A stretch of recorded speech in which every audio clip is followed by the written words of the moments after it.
Hi Capricorn, here is a general look at your solar chart for May 2015, and every year at this time the Sun comes into a fellow Earth sign, that's Taurus, and therefore supports your Earth sign, Sun sign energies very, very well. So we have actually the Sun as the month kicks off and until the beginning of the fourth week in kind of party mood really. And also we have Mars there as well up until the 12th. So definitely for nearly half the month you have a lot of power and energy in the area of, call it the party house or the house of fun. But it is also other things. It's to do with promotions, it's to do with performance, it's to do with theatre, art, creativity, children, and just interests that you have which bring out that competitive side, that maybe entrepreneurial side. So the Sun and Mars are very much supporting any of you who are involved in anything which demands those kinds of attributes, really. But Mercury is being very serious, very busy, very practical, working very hard. That's you working hard through speaking, writing, you dealing with lots and lots of little details. Thoughts could revolve around maintenance, repairs as well, that kind of thing. Mundane, every day, you know, every day there's things to do, and the mechanics of how something's working or how you'd like it to work better. So really this is the area of the stitch in time saves 9, and you very much getting things evened out, things more organized in the way that you'd like. That's the idea behind it. But Mercury is doing a couple of things that you should know about. First of all, Mercury is opposing Saturn in the first week. So that means there will be a lot on your mind, and maybe mentally you might be slightly downbeat there. So having to push back against that Saturn energy, which is always quite heavy no matter what planet it's going over. So that's in the first week, and you could be working harder through communications, lists, schedules, paperwork, and the like. And then there's the gap until Mercury goes retrograde from the 19th. And as you may or may not know, Mercury retrograde times, which last about 3 weeks, are when Mercury gets on a go slow. So Mercury stuff is communications, it's travel, transport, it is connections with others, and Mercury is in this very practical area, as I mentioned, this maintenance orientated area, excuse me. And then Mercury going retrograde means that you have to push against some kind of resistance there. But the thing that the advantage of Mercury retrograde time is because it slows Mercury energies down, and so we don't get the comeback to us as easily and as smoothly as maybe we expect normally, or somebody else has a problem with it and so it has to be redone, or those sorts of things, you know, rethought, reinvented, reorganized, and maybe you got to get your head around a lot of stuff. So the advantage is that during the go slow we can be more thorough, and if we're more thorough, and Capricorn, you like thorough, if we're more thorough, then that stands us in good stead for the future, for the time to come.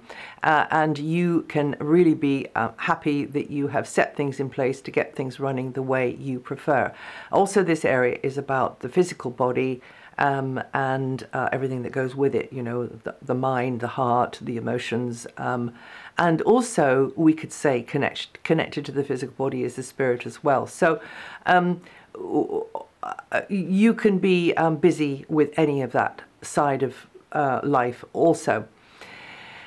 And now Mars, I've mentioned Mars, but just a little bit more about Mars and the Sun. So yes, it's quite a competitive, Mars likes to compete, Mars likes to win, but actually Mars just really, really likes the game as well. And in the area that Mars and the Sun are in, you could be taking a risk, maybe, taking a bit of a gamble, because Mars is like that, not very patient, can be quite sort of hasty, and you could feel very much like, you know, it's a now or never moment with any of those things that I listed, in an enterprising way, an investment kind of way, leisure, sports, romance, children.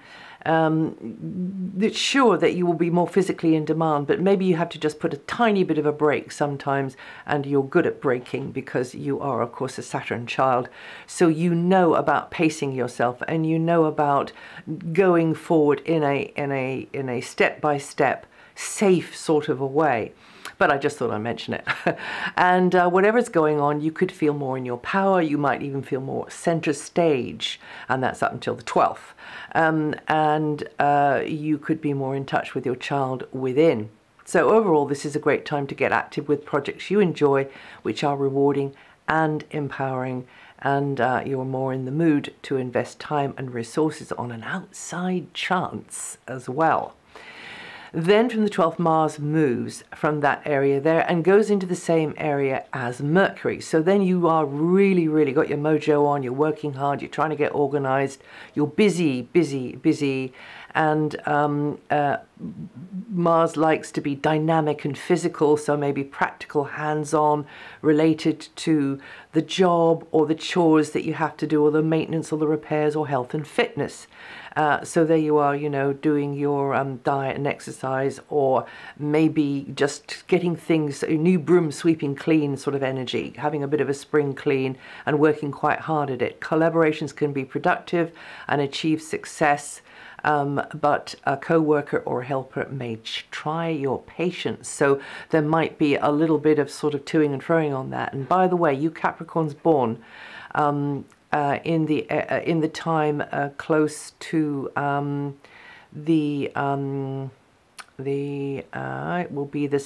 it will be the 4th to the 7th of January, or with 14 to 17 degrees rising, you're going to feel the energy of Pluto very, very strongly at the moment. And also, I just mentioned Uranus as well. Those of you born 7th to 10th of January are going to feel Uranus very strongly in that 17 to 20 degrees rising. So some of you will be getting the two of them at the same time, which has actually been what's been going on since about 2011-12. For the cardinal signs, and you're a cardinal sign. And these are major makeover planets, where the life that you had will transform and transition into the life that is to come, and there will be no going back. And of course, you will take those important parts of yourself with you, but even some parts that you thought were written in stone that you'd never leave behind, you will be leaving behind. So particularly for you Capricorns with Pluto very close to your sun at the moment, there could be a power struggle or two going on during this time as well. Now, from the 8th, by the way, up until the 8th, I should tell you that Venus is very much oiling the wheels. So with all of your deliberations and your efforts, and maybe you very much feeling that you are being of service to others, others will be of service to you. Others will be willing to lend you a helping hand. Very much so, and you feel as though you're right onto it with teamwork, and if it's not obvious to you, then maybe if you've got an appointment to go and see somebody who is a service provider, or you know, a repair person, or somebody's coming to help you out, or whatever it is, you know, in some sort of way, then probably you will be able to get on with that person and have a reasonable interaction with that person or those people.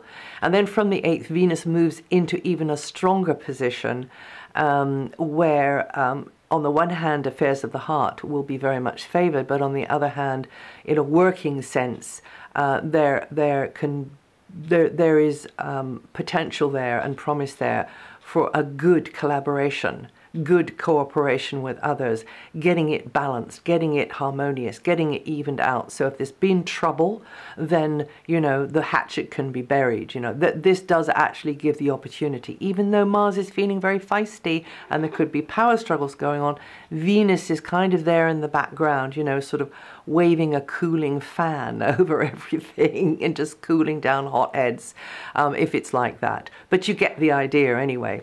And the Sun moves from the 21st into the same area, which is very busy, very practical, very hands-on, that Mars is in. So the month starts off with the Sun and Mars together in what I call the House of Fun, but also the other things that I listed, and then both of them end up together in the more sort of serious, practical, let's get this thing organized and let's get our act together here house, where you could be putting more effort into skilled work or learning skills, figuring stuff out, getting your head around things, you know, dealing with the to-do list, but probably there will be smiles along the way because of the position of Venus in a very, very helpful mood for you.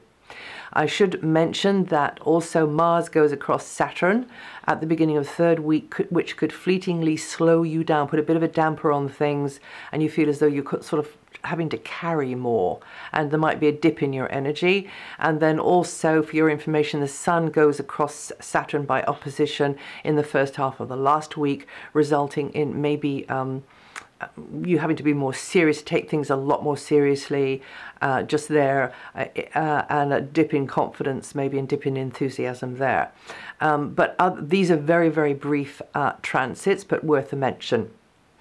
And then your ruling planet Saturn is well, it's Saturn transits are very, very long, but just at the moment Saturn has gone temporarily into Sagittarius, the sign before yours, meaning that you've got to be tying up loose ends from the past. It's a kind of a feeling of a lot of history, really, having to be understood and kind of the loose ends tied up, brought together in some kind of way which you can understand and you can be happy with. And if there are any jagged, sharp edges there over this long transit, then you will be dealing with those through whatever way, you know, through therapy, through practices, through creative self-expression, whatever. But this is the last full month that Saturn will be there, because Saturn is temporarily nipping back into the sign before Scorpio, which was in actually a better, more supportive position for your sun sign, and that will be happening next month. But just now, for the moment, the position of Saturn means that you are perhaps looking at things in your life along with your own behaviors and your own expectations, which are now no longer realistic and are even counterproductive. And also, in general, it means that all of us are holding more inside of us when Saturn is there, and doing more behind the scenes, more than people really realize we're taking on board and what we're doing, and they just won't know, and maybe you don't even want them to know because it's nobody's business but your own. And some of you could feel quite isolated emotionally at times with this Saturn transit as well. But that is the way it needs to be, because it is the end of a huge cycle, and the end of a 29-year cycle, slowly working its way through before it comes out of there in 2012. But there is a brief hiatus between June and September this year when Saturn actually nips back into the previous sign, but then goes back into this position that I'm just telling you about until 2012. And you Capricorns born the 22nd to the 26th of December, or with 0 to 4 degrees rising, very, very early Capricorns, you're going to feel this energy the most this month. And then Jupiter, in conclusion, Jupiter has begun his new cycle and is trucking away there, and will be in this area, putting a beneficial emphasis on your joint financial area, but also the area of working jointly with another. You maybe both of you have a passion for something. Both of you have values that perhaps not totally coincide, but coincide enough. It's also to do with joint finances, joint shared space, joint property, contracts where you have to get the endorsement of the other all of the time. You haven't got a free hand. So with Jupiter here, you benefit from this hugely, because where you are tired or where you are weak, somebody else picks up the energy and kind of covers you, and that's one of that's one of the major advantages of Jupiter here. So this can mean that you find it easier with any kind of shared joint interest, and it's a kind of reciprocal sort of arrangement. If you play your cards right, of course, we can always kind of go off and huff and stamp our feet and get it wrong, but the smart thing to do would be to be aware of how Jupiter can help you here, either through an outside agency or through a person. And of course, in love relationships, this can work very, very well, because it can, if you're lacking that person, it can bring that person into your life. Or in some kind of contract or agreement, it can be worked out to everybody's sort of satisfaction. And you could find that there's some kind of different strategy that has to be set up, and you have to let go of certain other things, certain other expectations, or pre-planning that you've done before, but it will be well worth the price of that to get things running smoothly with this Jupiter, what's left of this Jupiter position here up until August. You Capricorns born the 2nd to the 7th, excuse me, of January, or with 12 to 17 degrees rising, going to feel that energy the most this forecast period.